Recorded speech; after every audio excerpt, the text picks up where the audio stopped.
c'est-à-dire beau kota beau sepela na ba vidéo na biso beau kota beau s'abonner pour être tout ko kozala na moya kozala ba abonner mingi pour tout ça musala malamu na yango na poko lelo na koyamba de ko Maron ata bonjour Maron sango boni papa.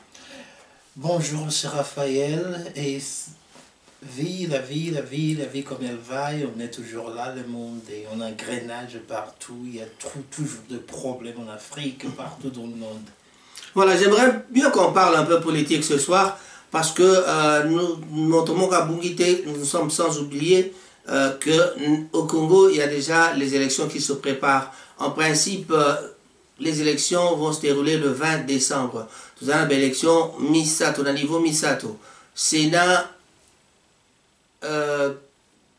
chambre basse, c'est-à-dire député, donc le Parlement, et puis tous allés dans élection présidentielle. D'ailleurs, en passant, élection présidentielle, les alliés déjà 24 candidats. Mais en tout cas, un peu situation politique Yamboka Congo. D'entrée de jeu, Maron, un grand bonjour nous sommes sur Ango TV, mais et puis on se présentait quand même, tu viens ici en tant que bonjour, on est connu sur Nangaï, Congo Nangaï, je suis un panafricaniste de nature et Nazali en plus est nationaliste et congolais. Et je vis en Oxford, Naïko, Navivakai, Ton Moulaï, à Manchester. Alors je reviens à Manchester, je planifie peut-être avec le temps revenir ici à Manchester.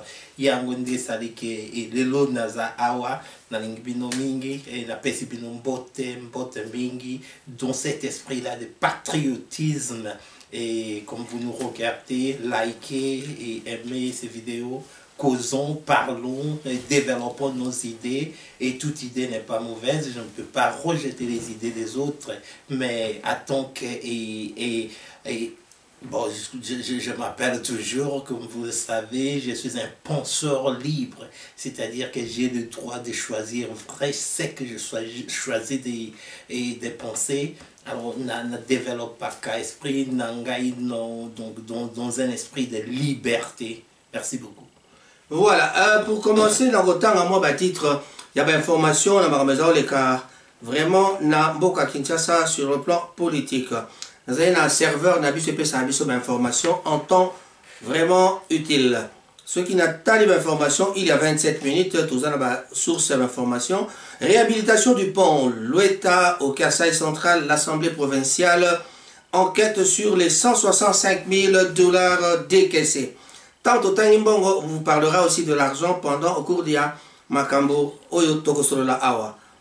Tiamat, une batterie sodium ion pour un tournevis sans fil et plus affinité. Voilà, bâtitre monsieur ça important, mais autant à bâtitre Eusalina, serveur Nengekoti, il y a 42 minutes. RDC, la population satisfaite du discours de Tshisekedi à Brazzaville, dénonçant donc l'hypocrisie des relations internationales. Ça, c'est le gouvernement. L'arrivée de Félix Tshisekedi à Luanda pour participer au sommet de la SADC. Tesla ouvre officiellement son APL et bientôt une boutique d'apps. On en parlera, on choisira des titres qui sont importants pour la Bana Congo. RDC, toutes les dispositions sont prises pour assurer le bon déroulement des élections. Ça, c'est le gouvernement aussi. Quand la RDC ambitionne de nourrir l'Afrique, voilà, RDC a l'ambition de nourrir l'Afrique. Photo qu'on a déjà nourrir Bissomoronano. Chikapa, le cortège de Martin Fayoulou, lapidé par des tirs d'armes à feu, des blessés enregistrés. C'est-à-dire Martin Fayoulou na Chikapa, mais Beti Massa, si donc Landi Bango, Pakatimbango, Ituri, l'axe routier Bounia, Irumu, dans un état de délabrement avancé. Voilà. Ouais. Moto. Sarcelet, Jorasson attaque son clown généré par le... Ah, ça c'est pas pour le Congo. Voilà. Quelques titres pour le Congo. Wana Trobi, Nachika, Martin Fayoulou, Abandi, bah, il y a 2 heures, on dit que Martin Fayol Labandi entame sa tournée dans l'espace Kasaï. Conflit interethnique à Chopo. Georges Bousse Falay exhorte les Mbole et les Lengola à la paix. Nord Kivu, le PAM reprend la distribution de l'aide alimentaire aux déplacés de Nyiragongo. Voilà. Évasion spectaculaire à Conakry des détenus. Bon, voilà le Nord Kivu. Ce qui nous intéresse, c'est le Nord Kivu. Les troupes de l'EAC menacent d'attaquer les Ouazalendou. Ça, c'est il y a 3 heures. Donc, information elle est récente. Le plein d'infos pour Dreamlight Valley, expansion payante, mode COP, mise à jour gratuite. Assemblée nationale des députés vote à l'unanimité la loi sur les tribunaux de commerce. Voilà. Agression dans l'Est. Tshisekedi engage le gouvernement à soutenir le front judiciaire international au-delà du front militaire et diplomatique. Ça, c'était le dernier titre que j'avais lu pour nous. Mais, quand on lit les titres qu'on a sur, concernant la politique congolaise, on sent qu'il y a toujours une agitation dans la politique congolaise. Maron, pour toi, comment marche la politique congolaise actuellement? Et comme je vous ai dit, M. Raphaël, je salue de prime abord tous les auditeurs, tous les gens qui nous regardent à ce moment-ci. Nous voulons développer ces thèmes, c'est-à-dire quand nous lisons ces titres-là, tu as tout simplement une dévalorisation de la population congolaise.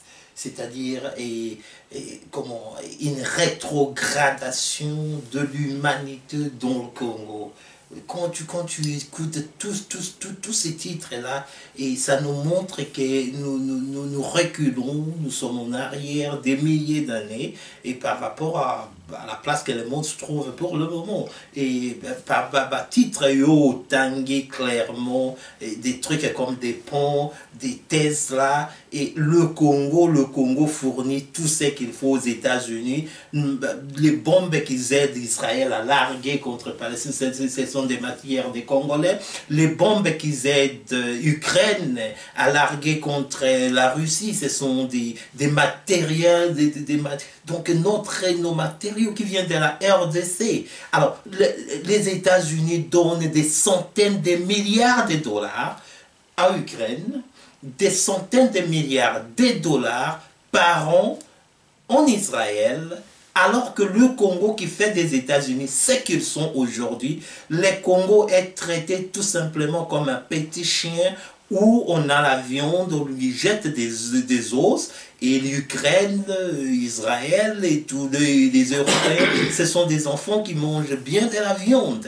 Alors, et quand j'écoute ça, ça me fait réellement, ça enrage mon cœur, ça me fait très mal, c'est très blessant, c'est choquant. Et de savoir que nous, le Congo avec ses potentialités, et le Congo est en train de se démener contre les élections, des incertitudes contre des élections. Vous avez le pauvre d'Anthony Blinken qui se promène avec 10 millions de dollars pour venir parler aux Congolais, pour parler des élections, pour parler aux Congolais des changements des climats. Dans le monde entier, aucun pays dans ce monde ne détruit l'environnement, les climats comme les États-Unis. Alors, voir que les Congolais absorbent, le gouvernement congolais absorbe, donc entretient même les concepts d'être conseillé par les États-Unis pour dire travaillons pour le changement des climats. C'est la honte catastrophique, et donc de voir que non, le Congolais ne peut même pas comprendre qui il est au juste, le Congolais ne peut pas se défendre. Donc vous entendons dire ces titres-là, M. Raphaël, c'est tout simplement donc du sang qui coule dans le cœur, et vous me voyez déjà un peu agité, puisque c'est très difficile, rarement, je trouve très difficile à lire. Oui, je vous prends au mot pour vous poser une question qui me vient à l'esprit tout de suite là. En vous entendant parler, les États-Unis donnent l'argent à l'Ukraine, pourtant c'est le Congo qui fait de ces grands, les pouvoirs, les grandes puissances, ce qu'ils sont. C'est-à-dire nos matières sont utilisées pour aller donner, pour fabriquer des armes lourdes, pour fabriquer des engins qui vont tuer ailleurs, mais nous-mêmes nous sommes en guerre. Par rapport à la guerre au Congo, que pensez-vous? Quelle serait donc l'attitude pour vous? Quelle devrait être l'attitude des États-Unis vis-à-vis du Congo? C'est très simple. La réponse est très simple. Les États-Unis savent bien que le Congo, c'est l'ère dindon de Noël. Hein? Le Congo, c'est leur steak qu'ils ont tout le tour. Et le Congo, c'est leur poulet. Et donc le Congo ne vaut absolument rien. Les États-Unis, donc ils sont là, ils sont à l'intérieur de la RDC. Les États-Unis savent bien que sans la RDC, ils n'auraient pas gagné la guerre qu'ils ont gagnée quand ils ont bombardé Hiroshima et Nagasaki. Alors, savoir aujourd'hui que les États-Unis continuent toujours d'utiliser les Congos, et les Congos, avec tout ce que nous avons, les Congo n'a jamais eu un président qui est congolais, qui est nationaliste, qui défend la nation. Et c'est écœurant. Et quand on entend 24 candidats et de machins là, et qu'est-ce qu'ils vont y foutre avec tout ce monde? C'est très difficile même à les écouter, puisque tout ce qu'ils vont finir à devenir, c'est quoi? Ils vont devenir les appâts des Occidentaux. Et le panafricanisme est en train de grandir, de prendre, de monter sur les chevals. Il y a des pays comme le Mali qui viennent de dégager la France de Mali, alors que le Congo absorbe la France. Le Congo croit que la France c'est encore le paradis. Alors c'est tout ça. C'est tout ça, M. Raphaël. Donc, dans l'esprit du Congolais jusqu'à présent, j'ai honte à le dire, mais en regardant ce qui se passe, le Congo est très capable de se coloniser contre les colonisateurs. Et finalement, quelle devait être l'attitude des États-Unis par rapport à ça? Les États-Unis savent bien que les Congolais, ce sont ces escargots-là. Qu'est-ce que tu veux qu'ils fassent? Ils ne peuvent rien faire puisqu'ils savent que les Congolais sont des idiots, donc un amas de cerveaux. À vous entendre parler, vous pensez que le peuple congolais lui-même, il est naïf? C'est pas seulement naïf, extrêmement abhorrent, extrêmement une masse de cerveaux qui ne fait rien, qui ne peut pas réagir. Et si les Congolais réagissaient depuis très longtemps pour dire... Réagir par rapport à quoi? Réagir comment? Votre proposition. Je vais vous donner une proposition. Vous dites niet, tuez-nous, ça c'est vrai. Mais, alors, ils sont en train d'extraire les trucs au Chaba, tout sort par Matadi, vous bloquez Matadi, tuez-nous. Les gens auront un message très clair.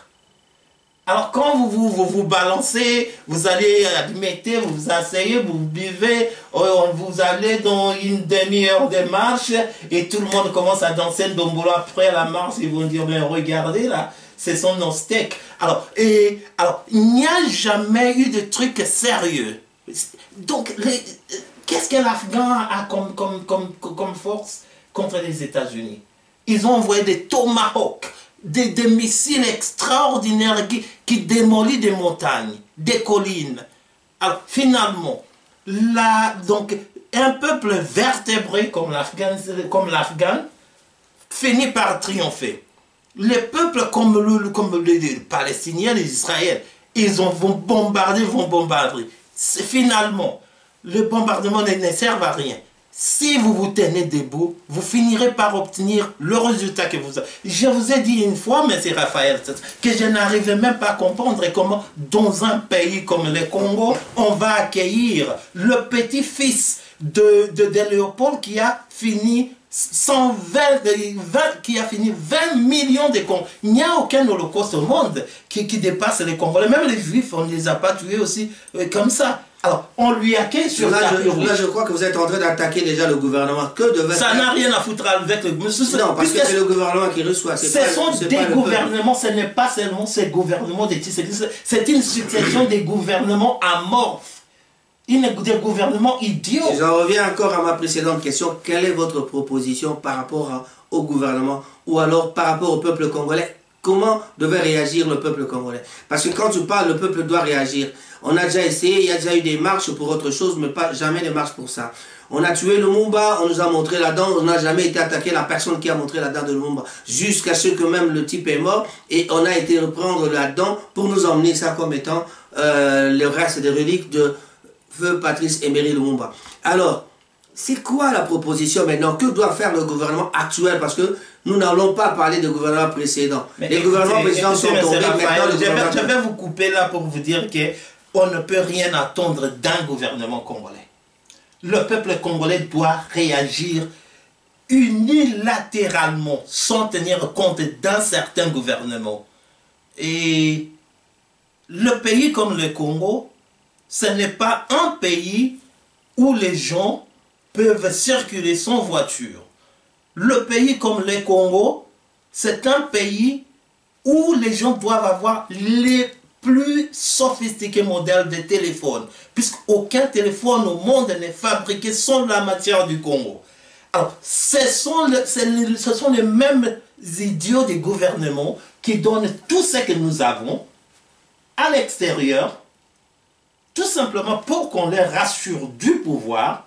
Et le pouvoir, ce n'est pas vous, ce n'est pas nous les Congolais qui leur donnent ce pouvoir-là, puisqu'ils peuvent donc le manipuler. Et tout simplement, dès que la France dit que même un crapaud est passé à la présidence de la RDC, on va accepter. Si les États-Unis disent c'est un moustique de la RDC qui est devenu le président, nous allons... C'est-à-dire que le peuple congolais n'a jamais eu un vrai mot à dire.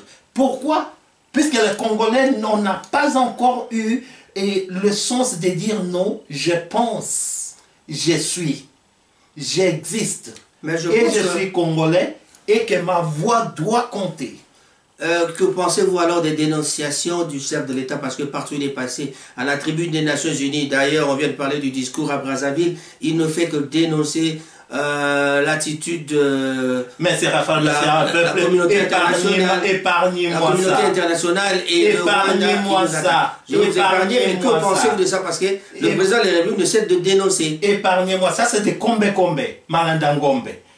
Et il a été où quand il a ramené, il va dénoncer, il ramène Macron en RDC. Où Macron, c'est quoi, ces petits gars-là, la France qui a bombardé l'Afrique avec des bombes nucléaires 14 fois. Des bombardements nucléaires sur Sahara. Le but de son voyage était peut-être pour se réconcilier. Non, mais écoutez, ça, ce sont des arnaques. Ça, c'est de l'idiotie. Macron veut faire croire aux Congolais et à tous les Africains que la France dirige l'Afrique, que la France est là pour l'Afrique, et alors c'est le contraire. C'est absolument le contraire. Je crois qu'on est en train de voir là ça que presque partout en Afrique, les présidents, les gouvernements des Africains sont en train de dénoncer. Il y a le Mali, il y a aussi... C'est ça, je suis en train de vous dire que c'était Malanda-Ngombe, mais Tshisekedi pour essayer de changer les choses. Tshisekedi le dit tout simplement pour qu'on l'applaudisse, et il a fait venir Macron, il a accueilli le fils des génocidaires, le petit-fils des génocidaires de la Belgique. Tshisekedi a accueilli Anthony Blinken. J'ai fait des vidéos contre ça, où Anthony Blinken est passé par l'Afrique du Sud, venir promettre aux Congolais 10 millions pour organiser les élections. Il passe du Congo au Rwanda, où il est allé faire des discours en Congo. Ça c'est quelle arnaque, ça c'est quelle idiotie. Et que si on arrive même pas à voir parce ça, que les élections approchent, ne pensez-vous pas qu'on devrait peut-être sanctionner le gouvernement en place? Le peuple, là le peuple peut réagir. Parlons sincèrement des élections. Ouais. Est-ce qu'il y aura vraiment les élections d'abord? Qu'on les ait ou qu'on les ait pas, on est déjà sous des gros nuages et on est déjà sous... Donc si on était, un service météorologique, on dirait qu'il y a une tempête qui arrive et que tout le monde doit se préparer pour ça. Alors, ce que je veux dire, c'est quoi? Prenons le pays comme le Congo. Le Congo produit tout ce que nous produisons, tout ce que nous venons de parler. Si les États-Unis sont ce qu'ils sont, grâce au Congo. Si les Russes sont ce qu'ils sont, grâce au Congo. Si les Occidentaux, donc l'Europe est ce qu'elle est, c'est grâce au Congo. Mais comment va-t-on expliquer que le Congo ne peut pas se suffire, s'auto-arranger pour préparer une élection avec sa propre finance? Où va cet argent? Est-ce qu'on a des gens réellement au gouvernement qui existent ou on a que deux? Et ne serait-il pas de la mauvaise gérance? Non, pas question de mauvaise. On a que ces poulets-là, on a que ces steaks des Occidentaux qui sont là. Si on peut éviter un peu les gros mots. Non. Moi, je crois que c'est pas. Oui, c'est pas. Mais le problème, c'est quoi maintenant? Moi, je pense que c'est le peuple qui doit réagir, mais le peuple ne réagit pas. C'est ça que je veux parler. Tout à l'heure, je parlais de la naïveté du peuple congolais, mais vous avez dit non, ce n'est même pas question de cela. Mais moi, je pense que c'est le peuple qui doit commencer à sanctionner les gouvernements pour pouvoir faire changer les choses. Et alors, en regardant bien ce qui se passe, on peut parler de la mauvaise gérance. Parce que le peu que nous avons, nous ne pouvons rien faire avec. Est-ce que on ne va pas revenir encore avec cette histoire de la mainmise des Occidentaux, mais moi je veux revoir maintenant, si on regardait nous-mêmes, qu'est-ce que nous pouvons faire, qu'est-ce que nous devons faire, parce que là on voit que le gouvernement est là, Kabila a été là avec 4 milliards, il n'y avait pas beaucoup de dettes dans le pays. Là on nous emmène à 16 milliards, mais apparemment le pays est surendetté. Alors, qu'est-ce qu'il faut faire? Et y a-t-il un problème de gérance ou quoi? Merci Raphaël. Tu me parles de 4 milliards, 16 milliards, 20 milliards. Quelle est tout simplement la somme que les États-Unis donnent en Ukraine pour la guerre? 130 milliards. Une seule année. Bon, alors nous ne devons pas compter de l'argent de l'extérieur. Non. Nous devons compter sur ce que nous avons. Ils ont cet argent puisque vous leur donnez ce temps-là. Et c'est ça ce que je veux dire ici. Tout ce qui sort de notre pays fait d'autres pays des riches et des forts. Quelle est la solution? Moi, je veux bien qu'on parte de donner des propositions pour trouver des solutions à ce problème. Pour moi, comment tous ces candidats, tous les candidats que nous voyons, quand tu parles de Fayoulou, on parle de Katumbi, ce sont des vrais arnaqueurs, ce sont des vrais cocos. Ce sont des vrais manipulateurs qui vont manipuler le Congo et ils vont revenir. On nous a fait regresser. Le Congo est devenu objet objet de rire des pays comme les Cameroun. Partout, on rit des Congolais, mais regardez ces ignares, ces idiots. Et puis, tous les pays de l'Afrique disaient si ils étaient le Congo. Imaginez. Le Rwanda n'a pas de coltan. Le Rwanda a une usine de coltan au Rwanda. Le Congo a tout le coltan qu'il fait, mais le Congo n'a jamais eu une usine de coltan au Congo. Le Congo donne tout ce coltan en Chine, au Japon et tout. Alors, tout ce qui sort du pays, on nous donne les pots de bananes, alors qu'avec nos bananes, ils se tapent vraiment des vraies frites.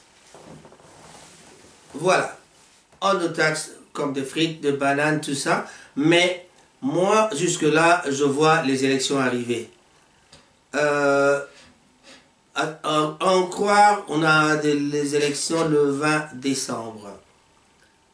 Alors, y aura-t-il vraiment les élections? Parce que déjà, il y a des troubles qui se passent partout. Quand un candidat va par là dans le Kasaï, on les lapide, on les chasse, il y a des coups de feu. Quand il y a certaines personnes du pouvoir qui vont dans le Bas-Congo, on les traite de voleurs, ils sont allés au Kivu, on les a traités de voleurs.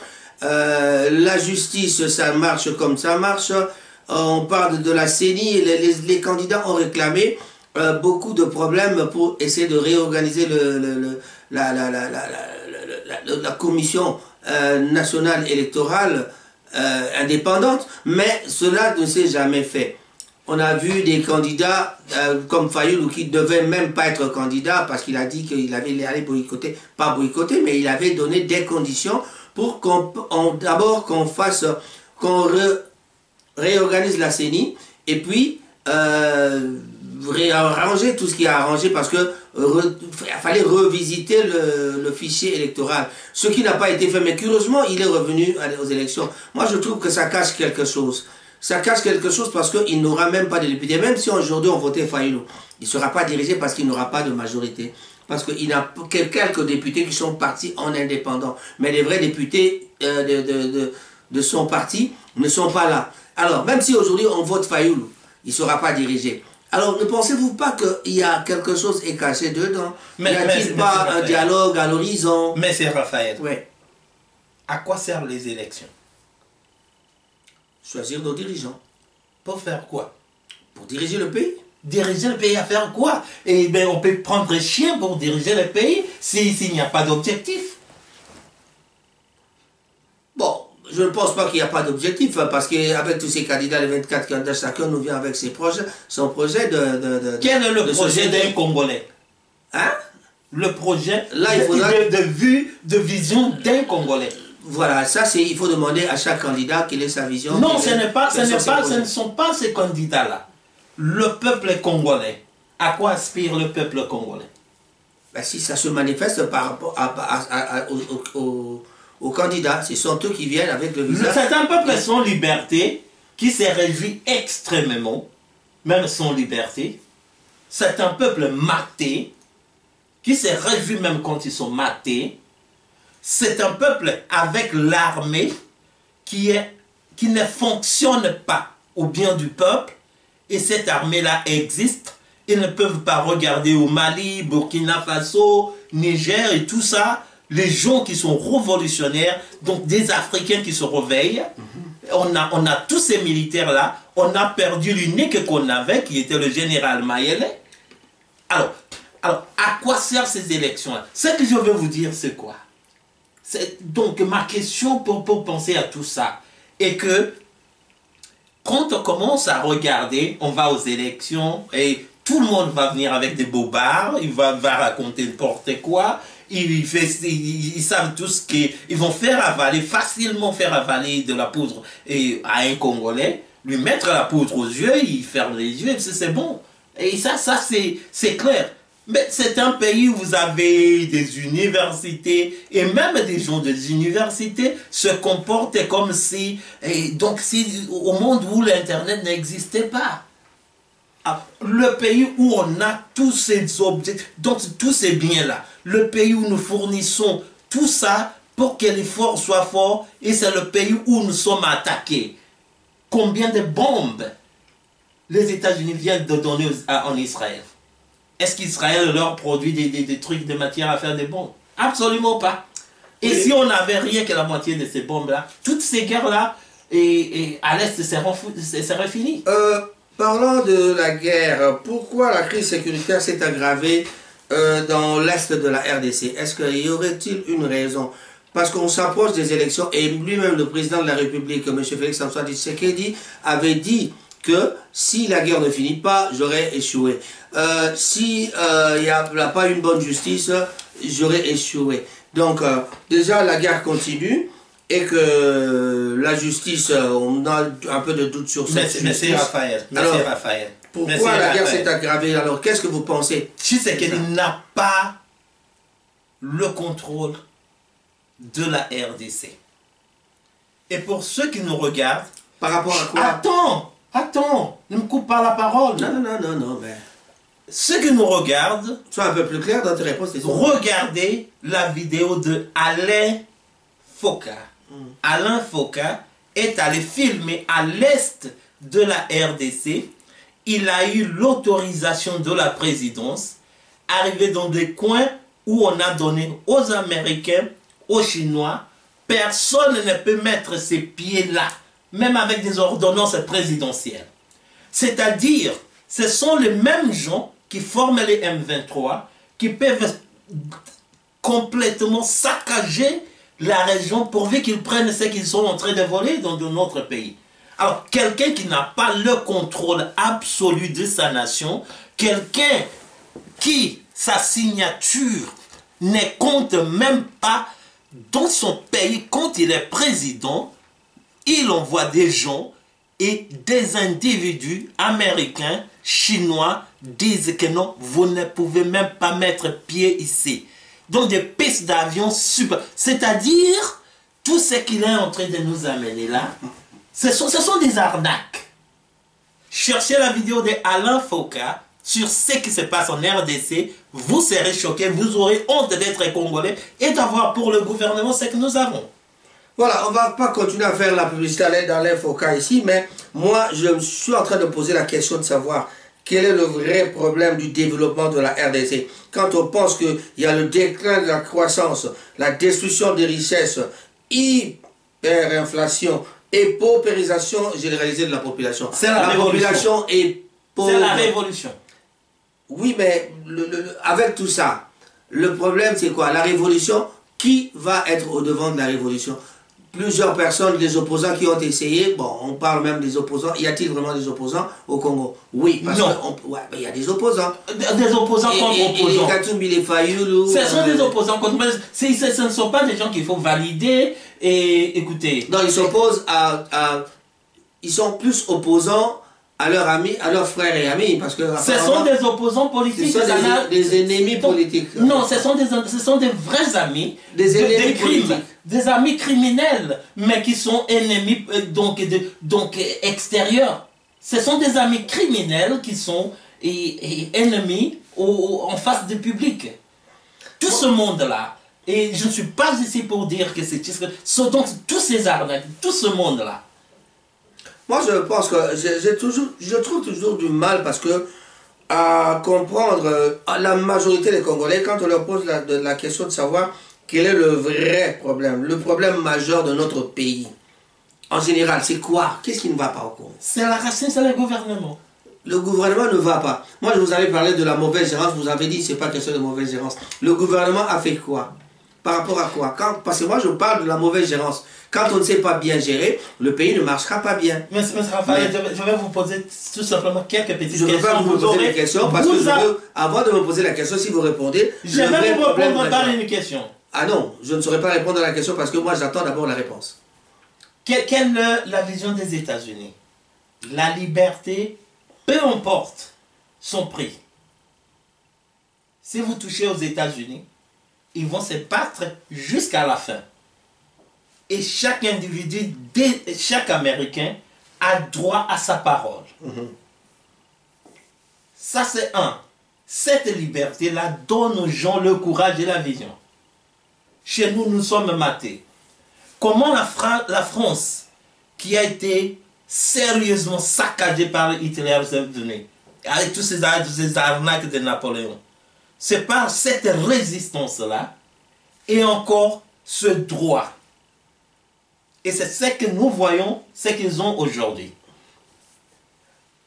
C'est que nos leaders de l'Afrique qui ont demandé l'indépendance aux années 60 ont eu en commun c'est le courage, le droit et l'audacité. Nous n'avons ni le courage, ni l'audacité, et ça tue notre droit. Ces éléments sont fondamentaux au développement d'un peuple. Et si je vous parlais de l'insécurité alimentaire par rapport au peuple congolais, vous me dites quoi? L'insécurité alimentaire, M. Raphaël, ça relève encore de notre propre esprit. Et c'est ça ce que j'appelle le vertèbre du peuple.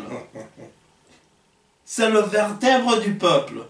Quand tout le monde croit que pousser une pousse-pousse, et ça c'est rentable. Alors que peut-être planter des maniocs serait plus rentable que faire des pousse-pousse à Kinshasa. Alors les gens préfèrent faire du pousse-pousse à Kinshasa et ne rien avoir, dormir affamés pendant qu'ils font leur pousse-pousse, d'aller planter, avoir à manger et nourrir les autres. C'est cette vision-là que les gens n'ont pas. Et quand nous n'avons pas cette vision-là, c'est à cause de ce que nous avons comme des leaders.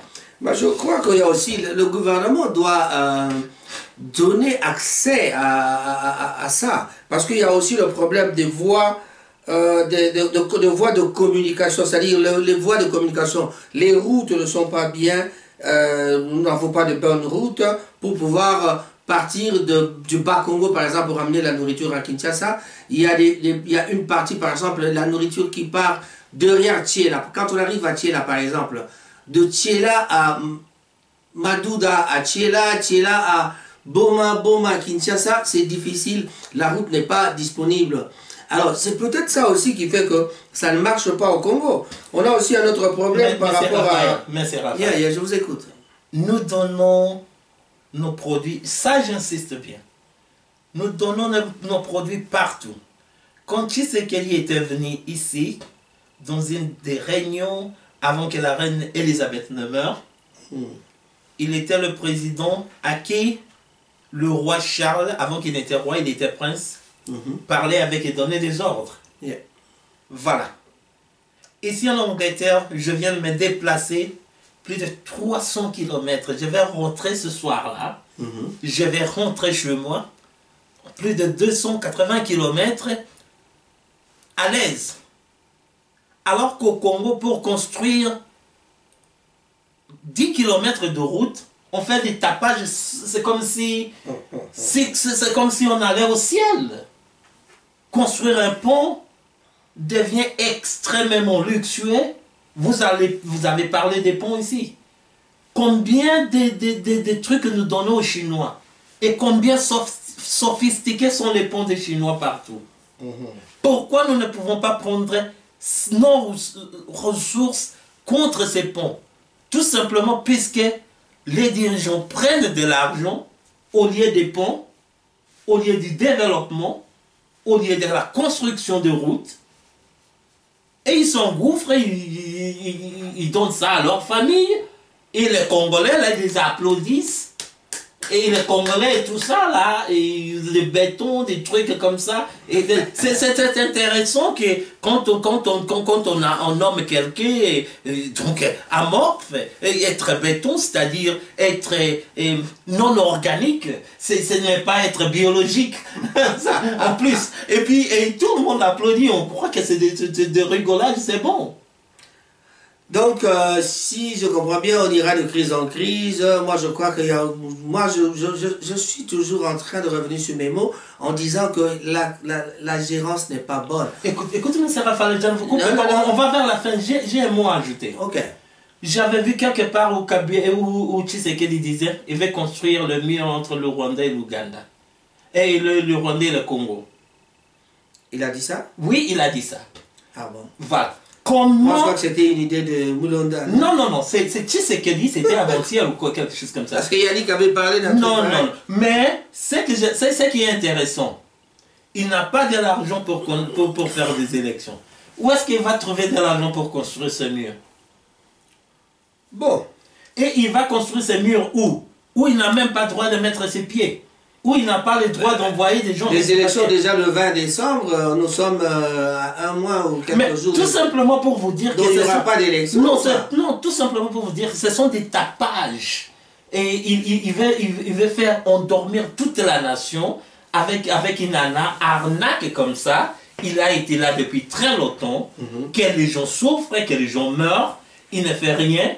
Et avant les élections, il vient avec un parapluie pour dire oui, et j'ai l'arc-en-ciel, et vous serez bénis. Ce sont des conneries, c'est Raphaël. C'est ça que je voulais ajouter. Allez, concrètement, que doit faire le Congolais pour essayer de remonter la pente, parce que nous sommes en train de descendre, la courbe ne fait que descendre. Et rendre la vie difficile à tous les candidats. Quoi? Rendre la vie très très très difficile à tous les candidats. Et à tous les membres de parlement. Et comment? En faisant quoi? Parce que moi j'ai dit de sanctionner, vous dites non pas sanctionner. Ce n'est pas sanctionner. Oui. Donc vous savez, il faut même pas aller voter. Il faut même pas aller voter. Lumumba dit ça. Mais vous savez que les élections précédentes c'était 36%. Non, vous ne le votez pas, même s'ils ont 1%, ils vont croire qu'ils ont... Non, celui qui a 1%, il peut diriger. Oui, ça c'est vrai. Parce que si c'est 0, c'est les autres, ça c'est vrai. Mais celui qui a 100%, si les gens ne l'aiment pas, il va savoir qu'on ne l'aime pas. Il ne faut pas les aimer. Détestez-les à mort. Ils vont chercher à ce que vous les aimez quand ils font ce qu'il faut pour le pays. C'est ce que Lumumba avait déclaré, c'est ce que Thomas Sankara avait déclaré contre les soi-disant les membres du gouvernement avant Thomas Sankara qui mataient le peuple. Et pour arriver à notre conclusion, je pense que tous les Congolais devaient aller au mur de lamentation parce qu'on doit aller se lamenter à Dieu, je sais pas moi. Non, parce qu'on a déjà vu toutes les grandes autorités du monde sont parties là-bas. Écoutez, le Congolais n'est pas encore arrivé à ce niveau-là. Quel niveau? D'aller pleurer devant le mur de lamentation? Ceux qui pleurent devant le président y était, Moïse Katumbi y était. On a vu tous les dirigeants américains. Moïse Katumbi, il est allé, mais Dieu ne peut pas l'écouter. Comment il ne peut pas l'écouter? Il est candidat. Les Congolais l'écoutent. Est-ce qu'il a besoin de Dieu pour diriger le Congo? Quand tu vas au mur de lamentation, il faut bien écouter le Torah, il faut bien écouter le Talmud, il faut bien écouter... Mais le Torah, c'est pour les Juifs. Hein. Non, mais qu'est-ce que tu vas faire là si tu ne crois pas aux Juifs? Qu'est-ce que tu vas faire à Jérusalem, au mur de lamentation, si tu ne veux pas écouter aux Juifs? Qu'est-ce que tu vas faire là si tu ne veux pas croire au Tanakh? Ben, c'est parce que lui, d'abord, il est fils de Juif. Ça veut dire qu'il croit au Torah. S'il croit au Torah, il ne peut pas faire des arnaques qu'il est en train de faire. Il a fait quoi comme arnaque, en tout cas? Non, je ne peux pas le déballer. Le fait d'être candidat, il fait des Non, arnaques. non, ce n'est pas le fait d'être candidat. J'ai jamais entendu parler des arnaques. Et on a parlé d'Israël et des Juifs. Et c'est un Israélien, il n'est pas juif. Et tout celui qui est d'Israël n'est pas juif. Mais lui, il a un parent juif. Non, les Juifs sont ceux qui respectent le Tanakh, le Torah, et donc à la lettre. À la lettre. En gros, que dit le Torah? Pour vraiment dire qu'on respecte le Torah, le Torah, c'est l'étude et la traduction de la communication de Dieu à l'homme. Et ce n'est pas comme la Bible où nous avons des paroles, des valeurs qui ont ajouté. Mais c'est que Dieu lui-même a inspiré, a communiqué avec les hommes. Puisque dans la Bible, nous avons, apôtre Paul a dit ceci, Jean a dit ceci, ben, le Torah, c'est plus Dieu et l'homme. Alors, ceux qui étudient le Tanakh, qui est donc la Bible des Juifs, publient le Torah, c'est-à-dire donc le message concret de Dieu. Et si Katumba avait le message concret de Dieu, c'est un homme qui ne serait jamais suspect, c'est un homme qui obéirait Dieu, c'est un homme qui ne ferait pas dessus. Et alors, tout ça là, ça c'est être un vrai juif. J'ai été moi-même au mur de lamentation, j'ai payé Rabbi Daniel, un rabbi orthodoxe, qui a pu parler avec moi pendant toute la journée, il a prié pour moi et tout ça. Mais écoutez, et quand on parle des juifs, il faut laisser en côté tous ceux qui nous croient qu'ils sont des juifs, ne sont pas des juifs, ils sont des Israéliens. Merci. Les Israéliens ne sont pas des juifs, les juifs ne sont pas des Israéliens. Alors, on va dire ceci. Est-ce que vraiment vous pensez que, encore, je risque de revenir sur la même question avant des élections. Non. Les élections, on a un peu de doute, mais on sait qu'il y a une date qui est prévue. Et les élections qui sont prévues, donc on a une date le 20 décembre. On verra bien qu'est-ce qui va se passer le 20 décembre. On attend. Mais entre-temps, à l'est du pays, il y a toujours les attaques. Le M23 progresse ou déprogresse. On parle de droits d'élection. Ce sont des trucs, ce sont des caviars des gens des élections. Combien de temps Tshisekedi a passé à nous dire ce qu'il va faire à l'Est? Combien de temps Kabila était là et qu'il y avait des troubles à l'Est? Combien de temps quiconque viendra? Même au temps de Mobutu, il y avait des troubles à l'Est. C'est une région que le Congo n'est pas capable de gérer. C'est une région que le Congo n'est pas capable de maîtriser. C'est une région où on parlait d'Alefoka, où on dit qu'on ne fait pas sa publicité, que l'ordonnance présidentielle n'a même pas de valeur. Si vous vous rendez compte. Alors cette crise-là, c'est le caviar des gens des élections. Bon, pour terminer, moi je crois que c'est la volonté politique et la capacité du gouvernement congolais qui sont faibles concernant la gestion des besoin de développement majeur, la richesse de ressources naturelles ainsi que les causes des conflits qui ne sont pas réglés. La capacité est également faible parmi les institutions étatiques au niveau national. Mais qu'est-ce que vous appelez la volonté politique? La volonté politique, les dirigeants doivent avoir la volonté de travailler, de faire ce qu'il faut faire. Si on nous, le président qui nomme quelqu'un qui vole, qu'est-ce qu'on fait? On doit punir. Ça, c'est un manque de volonté politique. On nomme quelqu'un qui vole, on lui remet au pouvoir. On nomme quelqu'un qui vole, on doit le mettre...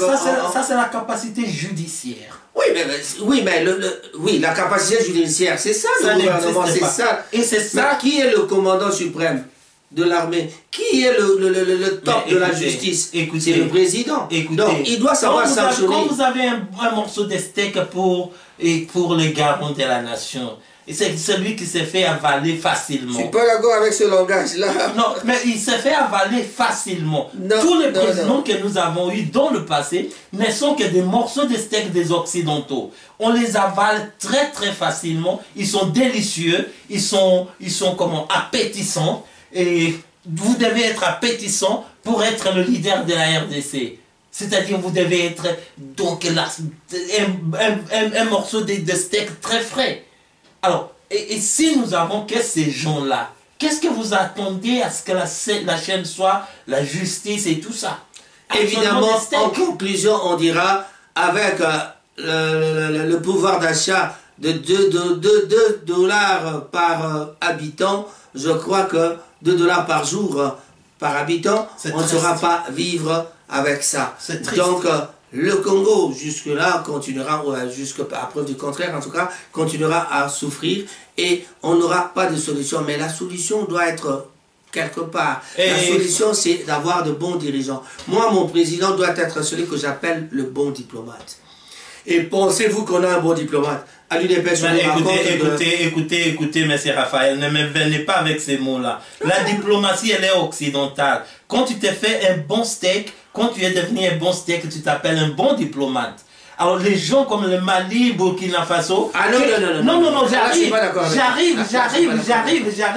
Les gens qui cherchent leurs droits, des pays qui cherchent leurs droits, ne sont pas des vrais diplomates. Et ce sont des gens qui sont résolus à avoir une identité. Oui, voilà. Quand tu cherches à avoir ton identité, quand tu revendiques ton identité, qu'est-ce que tu dois faire? Il faut savoir négocier avec ces gens-là. Il faut savoir parler avec ces gens-là. Vous ne savez pas parler. On a fait une émission où je vous ai dit, M. Raphaël, contre l'oppresseur, il n'y a qu'une solution. Le forcer à vous libérer. Puisque si vous négociez avec lui, il ne va jamais vous libérer. Il va vous mettre dans une position où vous ne serez pas en mesure de renégocier. Si vous a donné un coup, vous négociez pour qu'il vous soulève. Il va faire semblant de vous soulever et vous donner l'autre coup où vous n'aurez pas le courage de renégocier ce que vous avez fait. Alors, pour des pays opprimés comme les pays d'Afrique, comme certains pays de l'Asie et certains pays de l'Amérique du Sud, ce qu'il faut est ignorer la diplomatie, prendre une résolution ferme, de s'autosuffire et de se tenir debout comme la Corée du Nord. Merci beaucoup, se tenir debout comme la Corée du Nord en tout cas. D'ailleurs, moi j'aurais plus parlé de l'exemple de la Chine. Je prends plus l'exemple de la Chine parce que l'espace qui a développé la Chine, le Congo, là. On a entendu les autorités en parler, 120 millions de kilomètres carrés que nous avons encore aujourd'hui, que nous pouvons exploiter, développer le Congo, mais ça ne se passe pas comme ça. Pourquoi? Parce que on a vu dernièrement, on est allé acheter même du poisson. On a été chercher du maïs aussi. Et tu as bien posé la question pour dire tu vas nourrir toute l'Afrique quand tu ne sais pas nourrir même Kinshasa, c'est rien que Kinshasa, très mal nourri, et vous voulez nourrir l'Afrique. Et l'émission se termina dans ce coup de cloche de M. Baron et Raphaël Ngobatsassa. En tout cas, nous vous demandons de bien vouloir vous abonner. Et puis voilà, on était là avec les doubles caméras, 2 fois enregistrées, et on en parlera encore à la prochaine occasion. Comprenez mes émotions et comprenez mes émotions. Ça ne vous énervez pas contre moi. Abonnez-vous, ça c'est marrant et hada. Quand on parle, il y a beaucoup d'émotions. Un ancien de Manchester qui vient tout droit de Oxford. On salue tout le monde de Manchester. Je vais extraire deux personnes spécialement. Mon ami Cyril Bodogo, le président de la communauté, Firmin Bondo, et puis on a d'autres personnes. DJ c'est ça à likez la vidéo, abonnez-vous, on va se rencontrer, posez-moi des questions, critiquez-moi, je vais revenir vous expliquer. Allez, à plus les gars, on se revoit à la prochaine occasion. Merci beaucoup, bye bye. Vérifier de mon côté.